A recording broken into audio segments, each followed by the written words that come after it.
Hi this is DTH. ഒരു സാധാരണ cinema പ്രേമിയുടെ film റിവ്യൂയിലേക്ക് വീണ്ടും സ്വാഗതം. ബേസിലിൻ്റെ മരണമാസ്, ടൊവിനോ തോമസ് പ്രൊഡക്ഷൻസ്.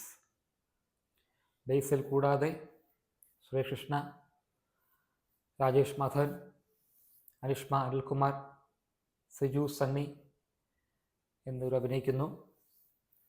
സിജു സണ്ണിയുടെയാണ് സ്റ്റോറി. സിജു സണ്ണിയും ശിവപ്രസാദും കൂടി ചേർന്നാണ് സ്ക്രീൻ പ്ലേ. ശിവപ്രസാദിൻ്റെ ഡയറക്ടോറിയൽ ഡെബ്യൂ ആണ് മരണമാസ്. ഞാൻ ഇനി പറയാൻ പോകുന്നത് ഒരു ചെറിയ എക്സാജറേഷൻ ആയിരിക്കാം, എങ്കിൽ നിങ്ങളൊന്ന് കേട്ട് നോക്കൂ. പടം കണ്ടവർ അഭിപ്രായം പറയൂ. ഇതൊരു ബേസിൽ പടമായിട്ട് എനിക്ക് തോന്നിയില്ല. ഈ പടത്തിൽ ബേസിൽ ഇല്ലായിരുന്നെങ്കിൽ നിങ്ങൾ ഓർത്ത് നോക്കൂ, ബേസിൽ ഇല്ലായിരുന്നെങ്കിലും ഈ കഥ, ഈ സിനിമ ചില മാറ്റങ്ങളോടുകൂടി അവതരിപ്പിച്ചാൽ ഏകദേശം ഇതേപോലെ തന്നെ ഇരുന്നേനെ. ബേസിൽ, സൂക്ഷ്മദർശിനി, പൊന്മാൻ എന്നീ പടങ്ങൾക്ക് ശേഷം ഓൾമോസ്റ്റ് ഒരു സൂപ്പർ സ്റ്റാർ പദവിയിലേക്ക് എത്തിയ, അഭിനയം കൊണ്ടും സ്റ്റാർഡം കൊണ്ടും ആ ഒരു ലെവലിൽ നിൽക്കുന്ന ടൈമാണ് ഇപ്പോൾ. മരണമാസ് പുള്ളിക്ക് 2 ലെവൽ ഡൗൺ ആയിട്ട് തോന്നി എനിക്ക്. ഇത് ബേസിലല്ലാതെ വേറൊരാൾ അഭിനയിച്ചിരുന്നെങ്കിലും ഏകദേശം ഈ പടം ഇതുപോലെ തന്നെ പോയേനെ. എന്നും പറഞ്ഞുകൊണ്ട് ബേസിൽ മോശമായിരുന്നു എന്നല്ല ഈ പടത്തിൽ. ബേസിലിന് കിട്ടിയ റോൾ ബേസിൽ നല്ലപോലെ, സാധാരണ പോലെ തന്നെ പടം നല്ലപോലെ ചെയ്തിട്ടുണ്ട്. ഈ പടത്തിൻ്റെ ഏറ്റവും വലിയ ഗുണം ഇതിൻ്റെ സ്ക്രീൻ പ്ലേ തന്നെയാണ്. അതായത് അഡിഷൻസ്, ആഡ് ഓൺസ് ആണ് ഈ പടത്തിൻ്റെ, ഈ സ്ക്രീൻ പ്ലേയുടെ പ്രത്യേകതയായിട്ട് എനിക്ക് തോന്നിയത്.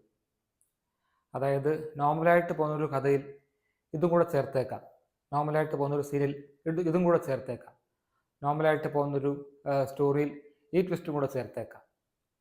ഇങ്ങനെ ആഡ് ഓൺസ്, ഇങ്ങനെ അഡീഷൻസ് നിറയെയുള്ള, ഇഷ്ടംപോലെ ഡീറ്റെയിൽസ് ശ്രദ്ധിച്ചിട്ടുള്ള ഒരു തിരക്കഥയാണ് മരണമാസിൻ്റെ.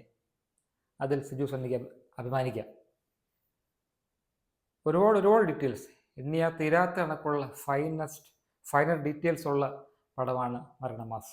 ഉടനീളം കലാസംവിധാനമാണെങ്കിലും അവർ ശ്രദ്ധിച്ചിരിക്കുന്ന ഓരോ ചെറിയ കാര്യങ്ങളാണെങ്കിലും, പല റിംഗ് ടോൺസ് ആണെങ്കിലും, അങ്ങനെ ഒരുപാട്, ഞാൻ എണ്ണിയാൽ തീരത്തില്ല. അത് അങ്ങനത്തെ അത്ര ഉടനീളം, പടത്തിൽ ഉടനീളം ഒരുപാട് നല്ല ആഡ് ഓൺസ് ഉണ്ട്. പക്ഷേ നമ്മൾ പടം കണ്ട്, ഞാൻ പടം കണ്ട് ഇറങ്ങിയപ്പോൾ ഒരു അൽക്കുൽത്ത് പടം കണ്ട കണക്കാണ് എനിക്ക് ഒരു ഫീലിംഗ് എനിക്ക് തോന്നി അവസാനം. എന്നും പറഞ്ഞൊരു മോശം പടമല്ല, ഒട്ടുമല്ല. കാരണം ഒരുപാട്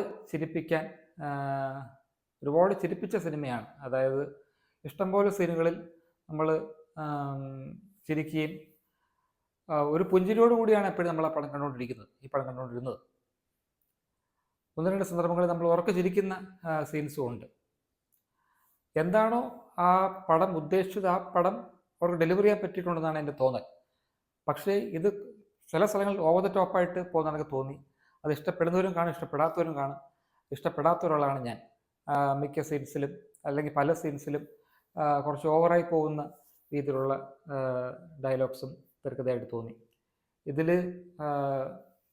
ബാബു ആന്റണിയുടെ റോൾ, ബാബു ആന്റണിയുടെയും പക്രു എന്ന പട്ടിയുടെയും ക്യാരക്ടേഴ്സ് അത് കംപ്ലീറ്റ്ലി ഒഴിവാക്കിയിരുന്നെങ്കിലും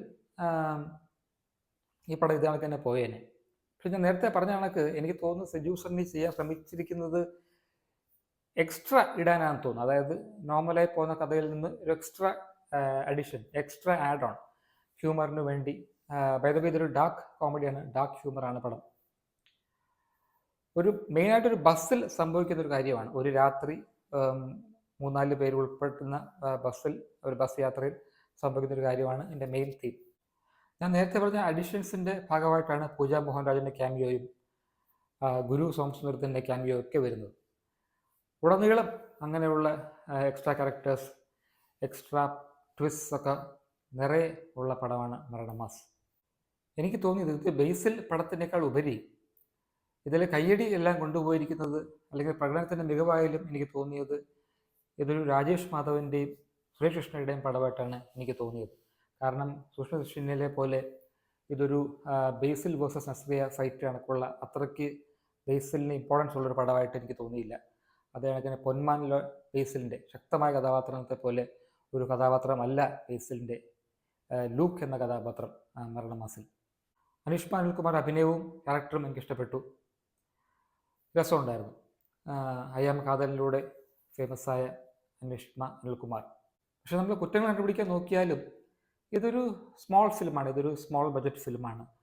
അതിൻ്റെ രീതിയിലാണ് അവർ ട്രീറ്റ് ചെയ്തിരിക്കുന്നത്, അതിൻ്റേതായ രീതിയിലാണ് അവർ ഡെലിവർ ചെയ്തിരിക്കുന്നത്.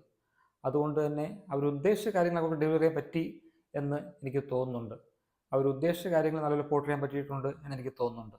പക്ഷേ ഇതൊരു ഓഡിയൻസ് എന്ന നിലയിൽ, ഒരു കാണി എന്ന നിലയിൽ ഒരു മിക്സ്ഡ് റിയാക്ഷൻസ് ആണ് എനിക്ക് ഉണ്ടാക്കിയത്. But it was fun. 3 out of 5 for Marana Mass. Thanks for watching.